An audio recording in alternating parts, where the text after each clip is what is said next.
आइए सीधा आज के इस विश्लेषण की शुरुआत करते हैं। आज हम इतिहास के एक ऐसे पन्ने को पलटने जा रहे हैं जो 1919 के एक बेहद काले दिन और उसके बाद पूरे 21 साल तक चले न्याय के एक असाधारण सफर की कहानी कहता है। सोचिए, एक ऐसी घटना जिसने पूरे देश की आत्मा को झकझोर कर रख दिया था। मैं उधम सिंह हूं और मैंने 21 साल तक अपने सीने में इंतकाम की आग को जलाए रखा। जरा इस बात की गहराई को समझिए। ये कोई मामूली बयान नहीं था। लंदन जाकर सरदार उधम सिंह ने जब ये बात कबूली तो इसके पीछे सालों का वो खामोश और लंबा इंतजार था जो उन्होंने जलियांवाला बाग के असली गुनहगार तक पहुंचने के लिए जिया था। लेकिन सवाल यह है कि इस इंतकाम की कहानी आखिर शुरू कहां से हुई? तो चलिए हम 13 अप्रैल 1919 के उस दिन में चलते हैं। बैसाखी का पवित्र और खुशी का मौका था। नई फसल की उम्मीद थी और दूर दराज के गांवों से आए किसान अपने परिवारों के साथ अमृतसर के जलियांवाला बाग में इकट्ठा हुए थे।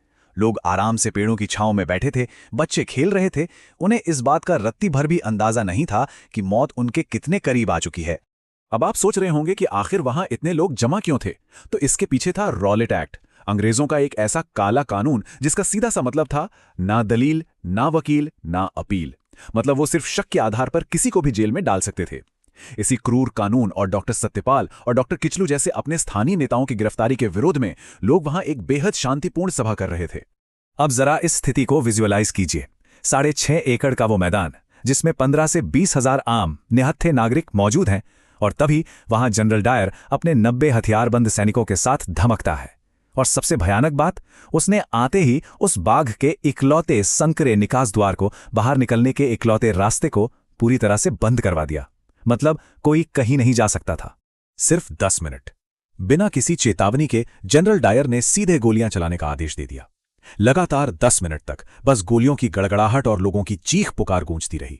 सोचिए, जब जान बचाने का कोई रास्ता ना हो तो वो 10 मिनट कितने लंबे और खौफनाक लगे होंगे। और इस नरसंहार के जो आंकड़े हैं ना, वो सच में रोंगटे खड़े कर देने वाले हैं। लगातार 1650 राउंड गोलियां चली, और जब लोगों को गोलियों से बचने का कोई और रास्ता नहीं दिखा तो सैकड़ों लोग अपनी जान बचाने की आस में बाग के बीचों बीच बने उस कुएं में कूद गए। बाद में उसी एक कुएं से 120 शव निकाले गए। 1000 से ज्यादा बेगुनाहों ने अपनी जान गंवाई और 2000 से ज्यादा लोगों को वहीं तड़पने के लिए छोड़ दिया गया।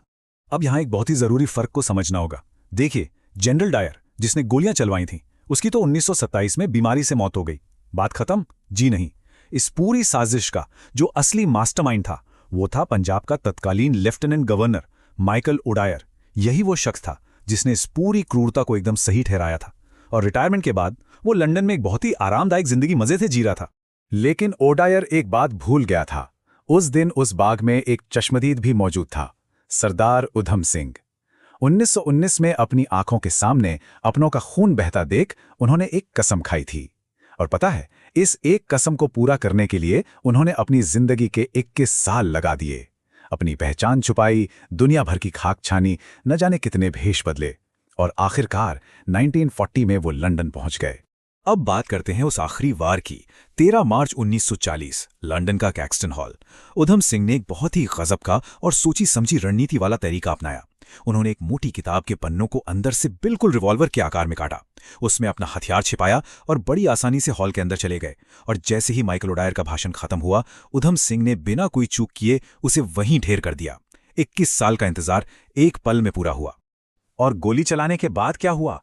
वो वहां से भागे नहीं, बिल्कुल नहीं। उन्होंने पूरी मजबूती से खड़े रह के खुद को पुलिस के हवाले कर दिया। उन्होंने दुनिया को यह साफ संदेश दिया कि उन्हें अपने किए पर गर्व है और वो इसका हर अंजाम भुगतने को तैयार हैं। अंततः 31 जुलाई 1940 को भारतीय प्रतिरोध के इस अमर प्रतीक ने पूरे सम्मान के साथ फांसी को गले लगा लिया। तो इस पूरे विश्लेषण के बाद एक बहुत ही गहरा सवाल उठता है। न्याय पाने के लिए किया गया ये 21 साल का लंबा और असाधारण इंतजार, क्या हमारे इतिहास में इसे वो सबसे ऊंचा मुकाम मिला है जिसका ये हकदार है? जरा सोचिएगा इस बारे में। आज के इस विश्लेषण में हमारे साथ जुड़ने के लिए आपका शुक्रिया। ऐसे ही किसी और दिलचस्प विषय के साथ फिर मिलेंगे।